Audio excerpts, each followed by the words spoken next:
The 2024 MG3 Hybrid aims to fill the void left by the now discontinued Ford Fiesta.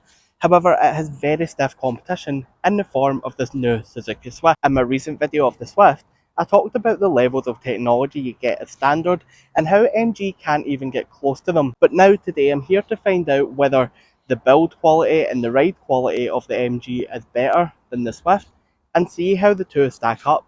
So if you'd like to know which is a better car, please stick around to keep watching this video to find out. This MG3 has undergone a complete makeover from the ground up. Starting off, we've got these smart LED lights at the front here, and then you can see all these dynamic lines that really define the shape of the car. And you can really customise yours with a choice of alloy wheels and a colour palette of 6 exterior paints to choose from. Personally, I think this looks much better than any other small cars on the road, like the Vauxhall Corsa. Another benefit of the new design is the increase in size. Although it remains compact enough to still be an ideal city car, the MG3 now boasts one of the biggest boots in its segment at 293 litres. Now if you fold the seats down, that actually increases to 983, so you get a lot of storage space in here if you need it. That increase in size is also great for passengers because they get more space inside, and they'll be thankful for it because it's still very cramped in here as is. That's my normal driving position, and my shins are touching the seat in front, so I do feel very uncomfortable here, and I genuinely think there was a lot more space in the Suzuki. That said, it's a completely different story in the front here. There's plenty of space for the driver with an adjustable seat and steering wheel, and just look at how premium the dashboard looks now. The driver gets a 7-inch instrument cluster, and that's paired with a 10.25-inch touchscreen display for your infotainment. As standard, that comes with Apple CarPlay and Android Auto, as well as your sat-nav. And crucially, you still get physical buttons down here for important things like your climate control, so that you're not faffing around too much trying to find them while you're driving. Now, there is volume controls down here as well, which I would rather have on the steering wheel. Let me know what you think is the best place for them. Instead, the steering wheel is filled with buttons for things like adaptive cruise control and lane keep assist, which are all standard as part of the MG Pilot package. But to get other stuff like rain sensing wipers, keyless entry and a 360-degree camera, you either have to pay extra for it or upgrade to the trophy spec. Now, noting that some of them are already standard on the base model Suzuki Swift. So, let's go and see how it is to drive. MG's Hybrid Plus technology is actually very clever.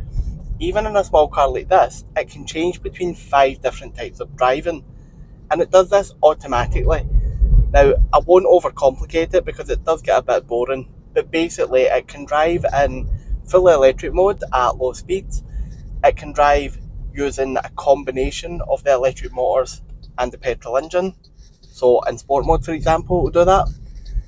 Or it can drive just using the petrol engine whilst that's charging the electric motors back up again. When you first get in and drive the car, or if you're driving at low speed, it just whispers along the road in electric mode. Then when you start to give it a little bit of beans to join the motorway, that's when you start to hear the petrol engine kick in. And even then, it's not overly loud. At the moment, because I'm still accelerating, you can start to hear the engine almost struggle. The cabin is actually well insulated for driving. There's not any wind noise, but there is a lot of road noise. And even when I've been driving this around with the music on, you still hear a lot of the noise. Now, that's pretty typical of small cars, but given the quality here, you would expect that to be a lot better than it is. That said, the hybrid technology makes this pretty powerful for a small car. You can reach 60 miles per hour from a standstill in just 8 seconds, which is faster than most other cars this size. And it'll also return up to 64 miles per gallon, which is on par with what the Suzuki Swift can do. Overall, it handles quite well. The steering's nice and light, and it's a small car, so it's easy enough to manoeuvre around town and to park as well. Something I wouldn't normally mention in a review is the brakes, simply because they're there to do a job and stop a car. If they do that, great. But I feel like I need to make note of this. The brake pedal in this car is not how I would like it to be.